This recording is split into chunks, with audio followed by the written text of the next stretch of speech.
rattling my brain trying to figure out who the Preds are right now. They're so lifeless. Oh my God, Johnny, good news. I totally forgot to tell you that earlier today I checked in on the Atlanta Gladiators, the Preds East Coast affiliate. They're 6-1 to start the season. That's it. What's it? The Preds are playing like an East Coast affiliate, and the Preds East Coast affiliate, at least through 7 games to start their season, are playing like the Preds of old. I wonder how much it would cost to switch the two around. Before you fly off the handle, Johnny, take a deep breath. Does someone somewhere have a voodoo doll collection of this roster? As always, not helping. I guess the season's over. So, silence? That was the plan. Why does it say placed on waivers? Nothing said. I have to talk about dumb moves and a Pets front office. What the hell did I just watch? Do I really need to be here for this at this point? I'm not having flashbacks to Game 4 against the Canucks last spring. At this point, Johnny, you can just splice together old intros. Cutie intro.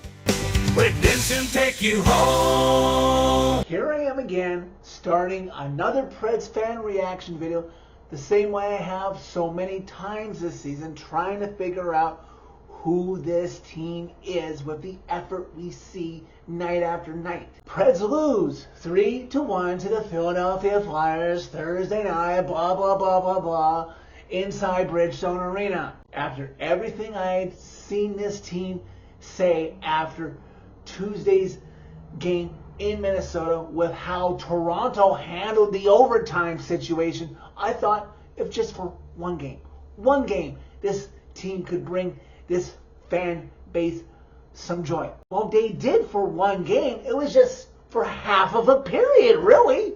First period, less than 2 minutes in, Forsberg's shot is tipped by Ryan O'Reilly past Dan Vladar, I think by his elbow. I thought, oh, that's a good start. Maybe this Preds team is pretty angry and it's carrying over to this game from Tuesday night screw-up. And though there weren't any more goals in the moment to show for it, this team was out shooting the Flyers 9-1 over halfway through the first period. So I thought, hey, keep that going. Maybe generate another goal and really get yourself into this game. Because that's where the fun stops. Because even though the Flyers wouldn't score in that period, the table started turning in their favor, and that first period would eventually conclude with the Preds still up 1-0. But that 9-1 initial shot advantage turns into a 10-7 slight edge after 20 minutes. In the second period, an even game on the shot clock, but that doesn't matter because a 1-0 Preds lead would turn into a 2-1 deficit on goals by Michkov and Cates respectively. Ozzy Westblatt was doing the little things right, impressing his teammates and the fan base, and we were all hoping that, hey, it'd be great for a hard-nosed, grind him out guy like him to get a goal to get this team back in this game. But even though that wouldn't come through, the second period would eventually conclude. Preds only down by 1, thinking, well, they showed us something, even though it was with less than a second left on Tuesday. Maybe they can generate something and pull out a comeback in this one. But goodness me, was the third period so boring. And with what seemed to be an overwhelmingly Flyers crowd to boot. And the Flyers only had 9 shots on goal in the third period, one of them being the empty net goal they would eventually score with Saros on the bench by Travis Konechny. You know what was even worse than those 9 shots the Flyers got? Props to the Preds for only allowing 9 shots to get through. That would normally be good when you were defending or coming back in the game. But you know what was worse? That the Preds only got 4 shots on goal in the entire third period when you're at home and you're trailing.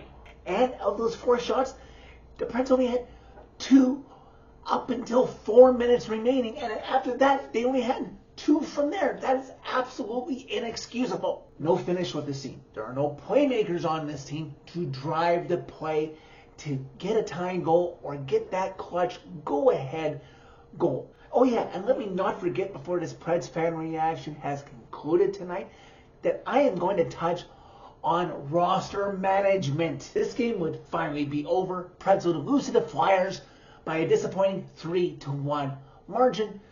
Overwhelmingly, Flyers fans still in the building at the Preds fans who left disappointed when an empty net goal went in. Maybe if there was more Preds fans in the building, I would have heard what I want to hear at every home game to get it through to stubborn front office to change something or just do something different because the status quo is not working. Then I didn't hear more booing. As for roster management, there's something that has me a little bewildered right now. Zachary Heroux is a healthy scratch for the second straight game after being called up from the farm team in Milwaukee. If you're going to healthy scratch him for 2 straight games, why is he up with the big team? Why is he not still down with the Admirals actually playing top 6 minutes and developing? If you need somebody up with the big team on a roster spot because somebody's injured, call a journeyman just to fill that out. Do not call Zachary Heroux up if he's not going to get playing time. One thing, I want to put a smile on Preds fans' faces to hear this from an opposing fan base. Props to the Flyers broadcast team. As for this game, I got stuck watching the Flyers broadcast, and during stoppage in play coming back from a TV timeout, the Flyers broadcast touched on Tuesday's controversy. Both the play-by-play guy and I'm pretty sure it was Brian Boucher, their color guy, who was a former NHL goalie, both said that, one, they defended Annan, knew that he didn't intentionally pull the net off, quite like Wild fans keep saying in my mentions and all over X, and that the officials and Toronto got it wrong, and that it should not have counted as a goal. I appreciate that from the two of them. Back to the negative. As for this team, through 16 games now, the Preds have scored 2 or fewer goals in 11 games. If you trace that back to the beginning of the 2024-2025 season, that is 56 of 98 games with 2 or fewer goals scored. I guess the bright spot through 16 games this season is the Preds haven't been shut out. The Preds power play continues to struggle. How can it be this bad? 0 for 3 on a power play tonight with only 1 power play shot on goal. As I mentioned earlier, only 4 shots on goal for the entire duration of the third period. How can it be that few when you're on home ice and down a goal? 66 more games of this mess. Oh, and one more thing that I want to touch on that I've been hearing about through the first 15, 16 games of the season, and I'm a Preds fan who lives in Vancouver and loves with all his heart an NHL team from Nashville. It was evident yet again for a Preds home game, this tonight being an example of the Flyers, but other games coming into this one where the road team's fans are outnumbering the home team's fans. This is largely being suspected because season ticket holders are selling their seats on the secondary market for 2 reasons. One, the obvious one, the on-ice product is absolutely garbage right now, so people don't want to spend a night out watching a hockey game when they could be doing something else in Music City.